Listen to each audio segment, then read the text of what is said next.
ఈ ఇన్సిడెంట్ గురించి మీకు తెలిస్తే మన మధ్య తిరుగుతున్న మనుషుల్లో ఇంత రాక్షసత్వం ఉంటుందా, అసలు మనుషుల్లో ఇలా కూడా ఉంటారా అని అనిపిస్తుంది మీకు. 2023 ఆగస్టు 28 షెల్బీ సాదిక్ అనే ఒక 19 ఇయర్స్ ఓల్డ్ కుర్రాడు తన మదర్కి కాల్ చేసి మాట తడబడుతూ భయపడుతూ తనని ఎవరో కట్టేశారని, తనని టార్చర్ చేస్తున్నారని చెప్పారు. వాళ్ళ మదర్ కంగారు పడుతూ ఎవరు చేశారు ఏంటి అని అడిగే లోపే ఆ కాల్ అనేది కట్ చేశారనమాట. అసలు ఈ ఘోరమైన స్టోరీ అనేది ఎలా స్టార్ట్ అయింది, అసలు ఎక్కడి నుంచి పుట్టింది? Hey hi guys, welcome to Vardhan's view. అసలు ఈ స్టోరీ ఎలా స్టార్ట్ అయిందంటే, ఈ 19 ఇయర్స్ ఓల్డ్ షెల్బీ సాదిక్ అనే కుర్రాడు బంగ్లాదేశ్లో ఉన్న చతిగాంగ్ అనే విలేజ్కి చెందినవాడు అనమాట. వీళ్ళది ఒక poor family. So Shelby Sadiq ఏం చేసేవాడంటే, చదువుకుంటూనే ఒక పోల్ట్రీ ఫామ్లో మేనేజర్ లాగా వర్క్ చేసేవాడు. తను రెండు చేసేవాడు, చదువుకోవడం ప్లస్ ఈ పోల్ట్రీ ఫామ్లో వర్క్ చేయడం. తను వర్క్లో చాలా స్ట్రిక్ట్గా అండ్ నిజాయితీగా ఉండేవాడు. ఆ నిజాయితీనే తనను ఇంత ఘోరమైన చావుకైతే కారణం తీసింది. షెల్బీ వర్క్ చేస్తున్న పోల్ట్రీ ఫామ్లో మైనారిటీ అండ్ ట్రైబల్ కమ్యూనిటీకి చెందిన వాళ్ళు ఒక 5 to 7 మెంబర్స్ అయితే వర్క్ చేసేవాళ్ళు అనమాట. షెల్బీ ఏజ్ తక్కువ కావడంతో వాళ్ళతో చాలా బాగా కలిసిపోయి ఫ్రెండ్స్ లాగా ఉండేవాళ్ళు అనమాట. అక్కడ వర్క్ చేసే వాళ్ళు ఈ ఫ్రెండ్షిప్ అండ్ క్లోజ్నెస్ని అడ్వాంటేజ్ తీసుకున్నారు. లేట్గా రావడం, కొన్నిసార్లు రాకపోవడము, ఇలాంటి వర్క్లో కొన్ని మిస్టేక్స్ చేయడము, ఇలాంటివి చేసేవాళ్ళు అనమాట. ఈ విషయం షెల్బీకి నచ్చలేదు. షెల్బీ ఏం చేశాడంటే ఈ విషయం మీద సీరియస్ వార్నింగ్ అయితే ఇచ్చాడు. చిన్న పిల్లాడైన షెల్బీతో మాటలు పడడం ఇష్టం లేక అక్కడున్న వాళ్ళు గొడవ పెట్టుకున్నారు షెల్బీతో. ఆ గొడవ అనేది చిన్నగా పెద్దగా అయ్యి పోల్ట్రీ ఫామ్ ఓనర్ వరకు వెళ్ళింది. ఓనర్ ఇద్దరిని కూర్చోబెట్టి ఆ గొడవని సర్ది అనిపించి కాంప్రమైజ్ చేసి పంపించాడనమాట. తర్వాత షెల్బీ ఆ గొడవని మర్చిపోయి యాజ్ యూజువల్గా వర్క్ చేసుకుంటున్నారు. కానీ అక్కడ ఉన్న వర్కర్స్ షెల్బీ మీద అలానే గ్రడ్జ్ అనేది పెట్టుకొని ఉన్నారనమాట. అలా వర్క్ చేసుకుంటూ 2 months గడిచిపోయింది. ఆగస్టు 28న షెల్బీ నైట్ పోల్ట్రీ ఫామ్లో వర్క్ చేస్తుండగా ఒక 4 వ్యక్తులు వచ్చి షెల్బీని కిడ్నాప్ చేశారు. కిడ్నాప్ చేసి ఫోర్స్ఫుల్గా కార్లోకి ఎక్కించుకొని తీసుకొని వెళ్ళి తనని కొట్టి టార్చర్ చేశారు. టార్చర్ చేసి తనకి ఫోన్ ఇచ్చాడనమాట. తన ఫోన్ తనకిచ్చారు. తన ఫోన్ తీసుకొని తను వాళ్ళ మదర్కి కాల్ చేసి మాట తడబడుతూ భయంతో తనని ఎవరో కిడ్నాప్ చేసి కట్టేశారని చెప్పేసి టార్చర్ చేస్తున్నారని చెప్పారనమాట. తన మదర్ టెన్షన్తో భయపడుతూ ఎవరు ఎక్కడ అని అడిగేలోపే ఆ కాల్ అనేది కట్ చేశారు. తర్వాత వాళ్ళ మదర్ ఈ విషయం గురించి షెల్బీ ఫాదర్కి చెప్పి తర్వాత వాళ్ళ బంధువుల్ని రిలేటివ్స్ని తీసుకొని వెతకడానికి వెళ్దామని చెప్పి అనుకున్న టైంలోనే మళ్ళీ ఇంకో కాల్ అయితే వచ్చింది. ఈసారి కాల్ చేసింది షెల్బీ ఫోన్ నుంచి ఆ కిడ్నాపర్ కాల్ చేసి 15 లక్షల టాకా అనేది ర్యాన్సమ్ డిమాండ్ చేశాడు. లేకపోతే మీ కొడుకు షెల్బీని వదలమని చెప్పాడనమాట. సో దానితో వాళ్ళు షాక్ అయ్యారు. 15 lakhs టాకా అంటే మన డబ్బుల్లో 10,60,000 రూపీస్ అలా చేంజ్ అయితే పడుతుంది. ఒక పూర్ ఫ్యామిలీకి వర్క్ చేసుకుంటే కానీ వాళ్ళకి పూట గడిచిన ఒక ఫ్యామిలీకి 15 lakhs టాకా అనేది చాలా పెద్ద అమౌంట్ అనమాట. అయినా కానీ వాళ్ళు అరేంజ్ చేయడానికి ట్రై చేశారు. 3 days గడిచిపోయింది. కరెక్ట్ 31st ఆగస్టు కిడ్నాపర్స్ మళ్ళీ కాల్ చేశారు. షెల్బీ వాళ్ళ ఫాదర్ కాల్ లిఫ్ట్ చేసి వాళ్ళ ఫ్యామిలీ సిచ్యువేషన్ గురించి ఎక్స్ప్లెయిన్ చేశాడు. తను పూర్ ఫ్యామిలీ అని చెప్పేసి 15 lakhs టాకా అనేది మేము అరేంజ్ చేయలేమని చెప్పేసి రిక్వెస్ట్ చేశారు. ఎలా అయినా కానీ తగ్గించాలని చెప్పి రిక్వెస్ట్ చేయడంతో ఆల్రెడీ అవతల ఉన్న కిడ్నాపర్స్కి షెల్బీ వాళ్ళ ఫ్యామిలీ గురించి క్లియర్గా తెలుసు. వాళ్ళ ఫ్యామిలీ పూర్ ఫ్యామిలీ అని చెప్పేసి వాళ్ళు 15 lakhs టాకా అరేంజ్ చేయడం అనేది చాలా ఇంపాసిబుల్ అని తెలుసు.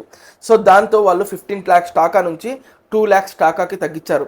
ఆ 2 lakhs టాకా అనేది కూడా అరేంజ్ చేసుకోవడం వీళ్ళకి చాలా కష్టం. ఎందుకంటే వీళ్ళు చాలా పూర్ ఫ్యామిలీ. అయినా కానీ వీళ్ళు ఆ 2 lakhs టాకా అనేది అరేంజ్ చేయడానికి ట్రై చేశారు. షెల్బీ వాళ్ళ పేరెంట్స్ ఆ 2 lakhs టాకా అరేంజ్ చేసుకున్న తర్వాత కరెక్ట్గా సెప్టెంబర్ 4th వాళ్ళకి కాల్ వచ్చింది. ఆ 2 lakhs టాకా తీసుకొని బాంద్రాబాన్ అనే హెడ్-క్వార్టర్స్ కాడికి రమ్మన్నారు.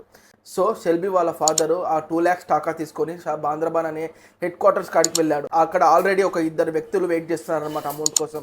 ఆ 2 వ్యక్తులు ఆ అమౌంట్ అనేది తీసుకొని వెళ్తుండగా షెల్బీ వాళ్ళ ఫాదరు షెల్బీ ఎక్కడ అని అడగడంతో మీరు ఇంటికి వెళ్ళే లోపే షెల్బీ ఇంటికాడ ఉంటాడు అని చెప్పి వెళ్ళిపోయారనమాట.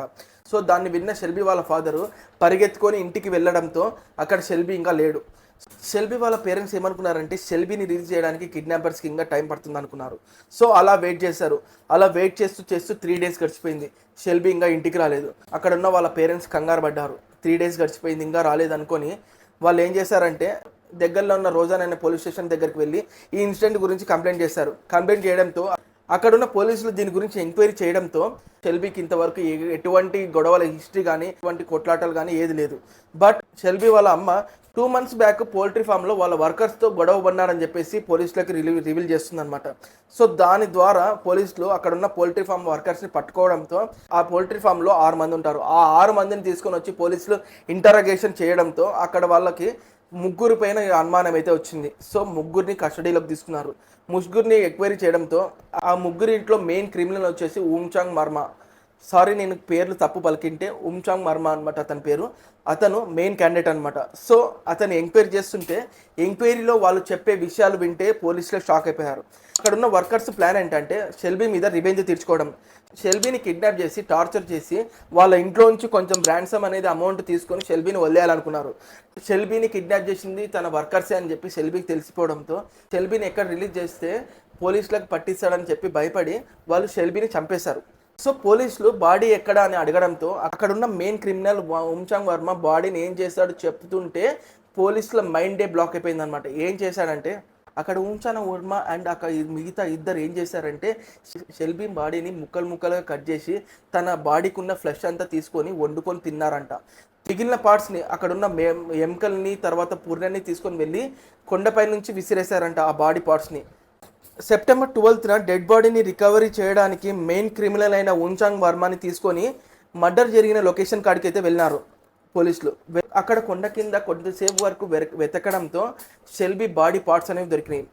ఆ బాడీ పార్ట్స్ ఎలా ఉన్నాయంటే చాలా చిన్న మొండెము, తర్వాత బోన్స్, ఒక స్కిన్లెస్ హెడ్ స్కెల్టన్ అనేది దొరికిందనమాట. ఆ బాడీ పార్ట్స్ చూసిన షెల్బీ వాళ్ళ పేరెంట్స్ బాధ ఎవరు చెప్పలేరు. ఈ న్యూస్ అనేది మెల్లగా ఊర్లో ఉన్న జనాలకందరూ తెలిసింది. సో జనాలందరూ కోపంతో రగిలిపోయినారు. జనాలు ఏం చేశారంటే పోలీసులు ఆ మెయిన్ క్రిమినల్ అయిన ముంచాంగ్ వర్మని తీసుకొని వస్తున్న దారిలో పోలీసులను ఆపేసి లోపల ఉన్న మెయిన్ క్రిమినల్ అయిన ముంచాంగ్ వర్మని బయటికి లాక్కొని వచ్చి కొట్టి చంపేశారనమాట. అది ఆపడానికి ట్రై చేసిన ముగ్గురు పోలీసులకు కూడా దెబ్బలు తగిలినాయి అనమాట. మిగిలిన ఇద్దరు పోలీస్ కస్టడీలో నుంచి జైలుకి వెళ్ళిపోయారు. ఒక చిన్న గొడవ అనేది తల్లిదండ్రుల నుంచి వాళ్ళ కొడుకుని దూరం చేసింది. ఇలాంటి నిజమైన ఇన్సిడెంట్స్ గురించి మీకు ఇంకా తెలియాలా, ఇంకా వీడియోస్ కావాలనుకుంటే లైక్ చేసుకోండి, సబ్స్క్రైబ్ చేసుకోండి. See you next time.